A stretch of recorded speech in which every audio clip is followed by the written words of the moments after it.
오늘은 민수기를 통해서 우리가 얻을 수 있는 교훈에 대해서 나눠보도록 하겠습니다. 우선 민수기는 이스라엘 백성들이 여호와 하나님의 인도하심에 따라서 출애굽한 이후의 광야 생활에 대해서 기록되어 있습니다. 민수기에서 이제 주되게 다루고 있는 핵심 내용은 하나님의 말씀 그리고 순종입니다. 모든 것들이 하나님의 말씀에 따라 이루어졌다는 것을 강조하고 있습니다. 그러면은 민수기 말씀 6장 22절부터 27절까지 읽겠습니다. 6장 22절부터 27절입니다. 22절입니다. 여호와께서 모세에게 말씀하여 이르시되 아론과 그의 아들들에게 말하여 이르시기를 너희는 이스라엘 자손을 위하여 이렇게 축복하여 이르되 여호와는 내게 복을 주시고 너를 지키시기를 원하며 여호와는 그의 얼굴을 내게 비추사 은혜 베푸시기를 원하며 여호와는 그 얼굴을 내게로 향하여 드사 평강 주시기를 원하노라 할지니라 하라. 그들은 이같이 내 이름으로 이스라엘 자손에게 축복할지니 내가 그들에게 복을 주리라. 그리고 민수기 9장 15절에서 23절까지 읽도록 하겠습니다. 민수기 9장 15절에서 23절입니다. 15절입니다.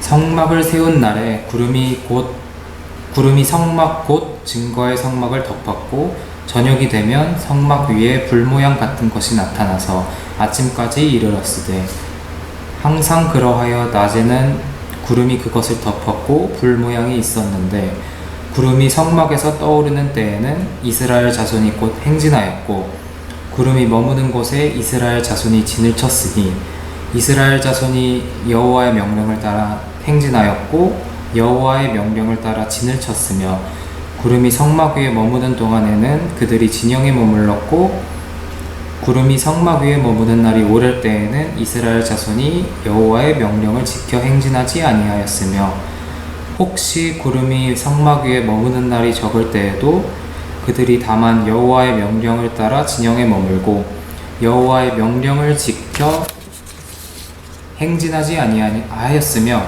혹시 구름이 성막 위에 머무는 날이 적을 때에도 그들이 다만 여호와의 명령을 따라 진영에 머물고 여호와의 명령을 따라 행진하였으며 혹시 구름이 저녁부터 아침까지 있다가 아침에 그 구름이 떠오를 때에는 그들이 행진하였고 구름이 밤낮 있다가 떠오르면 곧 행진하였으며 이틀이든지 한 달이든지 1년이든지 구름이 성막 위에 머물러 있을 동안에는 이스라엘 자손이 진영에 머물고 행진하지 아니하다가 떠오르면 행진하였으니 곧 그들이 여호와의 명령을 따라 진을 치며 여호와의 명령을 따라 행진하고 또 모세를 통하여 이르신 여호와의 명령을 따라 여호와의 직임을 지켰더라.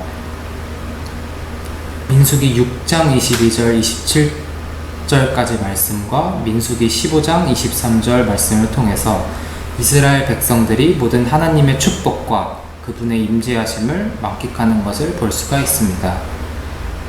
이런 섬김과 순종의 훈련을 통해서 이스라엘 백성들이 오직 한 분 여호와를 경외하도록 하는 것이 민수기의 전체적인 내용으로 함축해서 볼 수가 있겠습니다. 그러면 다시 민수기 9장 23절을 다시 한번 보겠습니다. 곧 그들이 여호와의 명령을 따라 진을 치며 여호와의 명령을 따라 행진하고 또 모세를 통하여 이르신 여호와의 명령을 따라 여호와의 직임을 지켰더라. 이 구절의 문맥적인 의미는 무엇일까요? 여호와 하나님께서는 이스라엘 백성들을 위해서 낮에는 구름 기둥을 밤에는 불 기둥을 보내셔서 이끄시고 또 보호하셨습니다. 광야의 지리적인 특성상 낮에는 매우 뜨거운 태양빛, 물이라고는 전혀 찾아볼 수 없는 열기와 건조함, 밤에는 엄청난 한기로 인해서 정상적인 생활이 불가능합니다. 그렇다면 여호와의 명령을 따르지 않은 사람들은 어떻게 됐을까요? 낮에 구름 기둥을 따르지 않은 사람들은 태양빛과 열기에 말라 죽었을 것이고 밤에 불 기둥을 따르지 않은 자들은 저체온증으로 사망에 이르렀을 것입니다. 여호와께서는 그런 상황들을 모두 헤아리시고 이스라엘 백성들에게 구름 기둥과 불 기둥을 보내신 것입니다. 물론 이스라엘 백성들은 이런 상황에 불평과 불만이 가득했겠지만 어쨌거나 여호와께서 보내신 이 불기둥과 구름기둥을 따라만 가더라도 목숨을 보존할 수는 있었던 것입니다. 그렇다면 이 말씀을 어떻게 우리의 삶과 우리의 사역에 적용할 수 있을까요? 우리 성도들의 삶은 광야를 지나가는 것만 같습니다.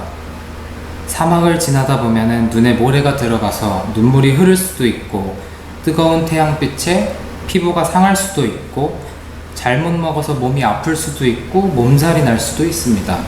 똑같이 우리도 인생을 살다 보면 눈물 흘릴 일이 있고, 몸이 지독하게 아플 일도 있고, 마음이 상할 수도 있습니다. 그 이유는 바로 우리가 나약한 인간의 몸을 입고 있기 때문입니다.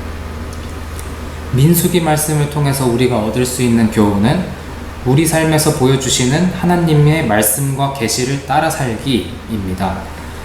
광야에서 이스라엘 백성들이 당장 눈앞에 구름 기둥과 불 기둥을 따라만 가면은 목숨만은 부지했듯이 우리도 또한 주님께서 보여주시는 길에 순종하는 것이 우리 삶의 목적이 되어야 하는 것입니다. 더 나아가서 우리 삶의 주인은 오직 우리 주 하나님 한 분이시다라는 것을 우리 삶으로 나타내는 것이 참으로 바람직한 성도의 생활이 아닐까요? 민수기 9장 23절의 말씀처럼 여호와의 명령에 따라 사는 우리의 삶이 참으로 귀하고 값진 삶이라는 것을 배웠습니다.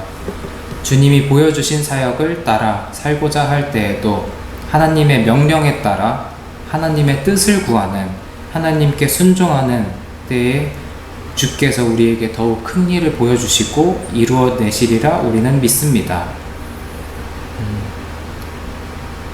마지막으로 저는 아직 어린 나이입니다. 아직 성도분들에 비하면은 경험도 적고 신앙생활이나 믿음의 크기가 많이 부족하다고 저는 생각을 하고 있습니다.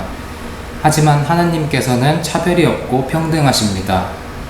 주님께서 우리를 어떻게 쓰실지는 우리 각자의 삶에 임하는 자세에 달려 있습니다.